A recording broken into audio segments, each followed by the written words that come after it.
जीवन में जैसे जैसे आप आगे बढ़ते हैं वैसे आप कई लोगों से मिलते हैं। उनमें से कुछ आपका उत्साह बढ़ाते हैं, कुछ आपको शक्ति देते हैं, कुछ हताश हो जाते हैं, तो कुछ आपके ऊपर पत्थर भी फेंकने लगते हैं।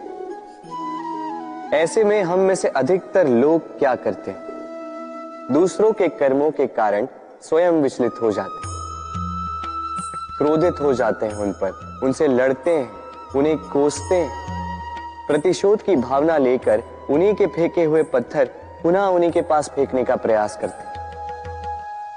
किंतु इससे होता क्या है?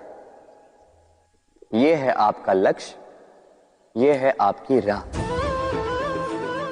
अब इन सारी बातों के कारण आप यहीं रुककर इनका सामना करने लगते हैं। इसमें सफलता तो प्राप्त हुई, किंतु आपको नहीं, उन लोगों को जिन्होंने आपको रोकने की मंशा से आपके ऊपर पत्थर फेंकना प्रारंभ किया था।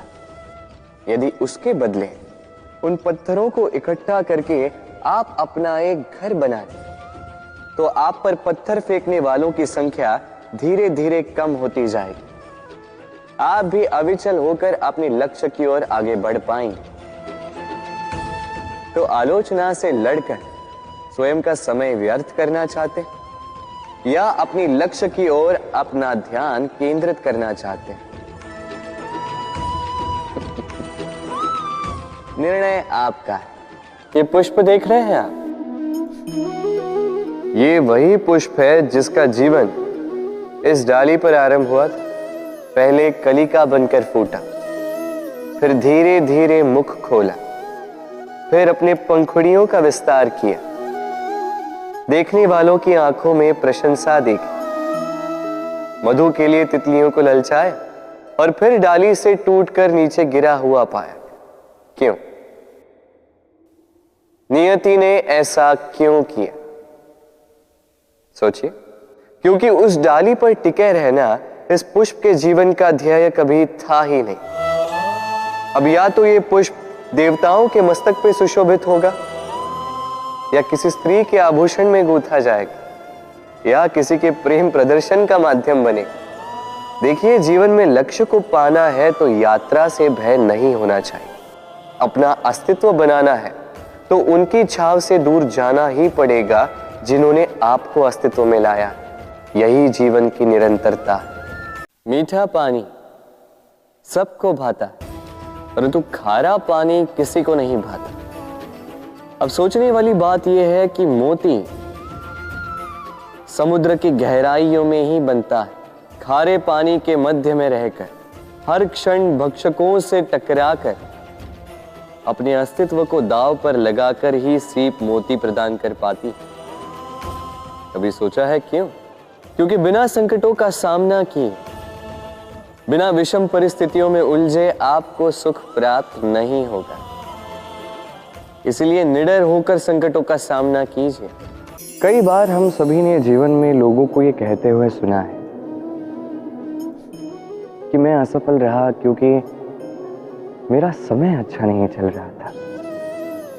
मैं वो वस्तु प्राप्त करना चाहता था किंतु प्राप्त नहीं कर पाया क्योंकि मेरा समय अच्छा नहीं चल रहा था। मैं अपने जीवन में वो महानतम कार्य करना चाहता था किंतु कर नहीं पाया। क्यों? क्योंकि मेरा समय अच्छा नहीं चल रहा था। किंतु जैसे ही अच्छा समय मेरे जीवन में आएगा, मैं सब कुछ प्राप्त कर लूंगा। ऐसा सभी लोग कहते हैं। आइए एक बात समझते हैं। किसी माली को देखिए, वो प्रतिदिन वृक्ष की सेवा करता है, उसे जल देता है, उसकी जड़ों को सींचता है। क्यों? प्रतिदिन वो वृक्ष फल नहीं देता।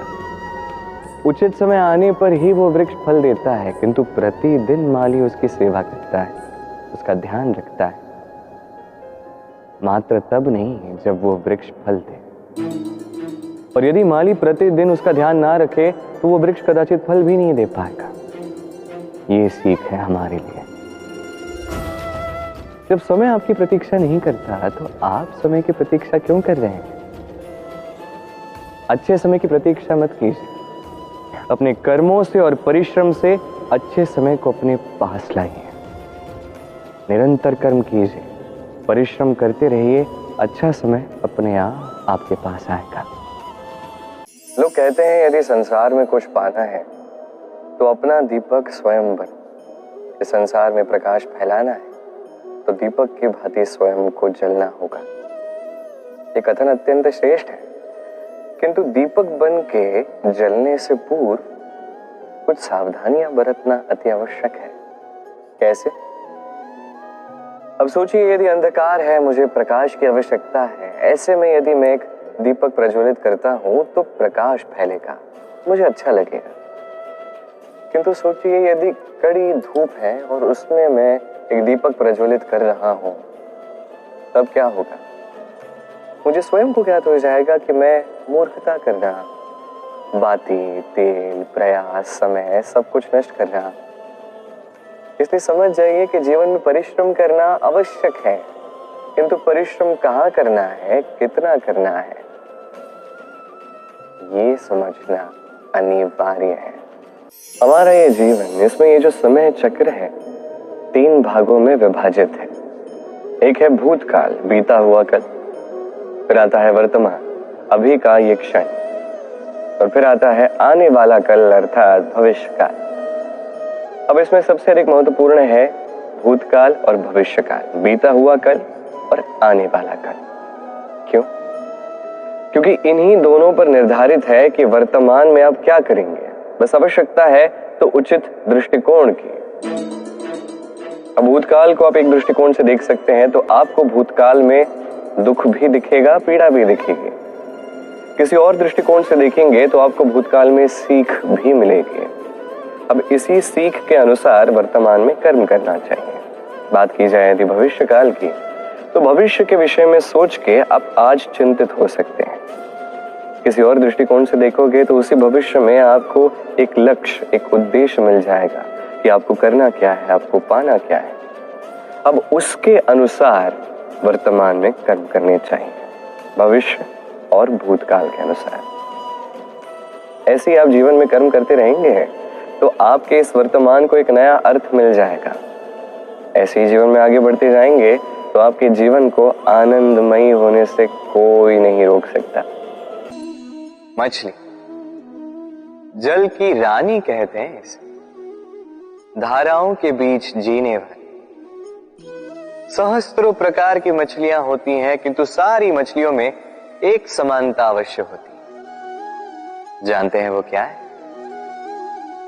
वो ये कि मरी हुई मछली धारा के साथ बह जाती है, वही जीवित मछली उस धारा के विरुद्ध तैर सकने में सक्षम होती है। तो प्रेरणा लीजिए उस मछली से जो कठिनाइयों के विरुद्ध खड़े होने का साहस रखती, जो धारा के विरुद्ध जाने के निरंतर प्रयास करती रहती। आप भी सुनिए अपने हृदय की पुकार को, सुनिए अपनी मन की पुकार को, और जीवन रूपी धारा को बाधा नहीं, लक्ष्य बनाकर आगे बढ़िए। राधे राधे।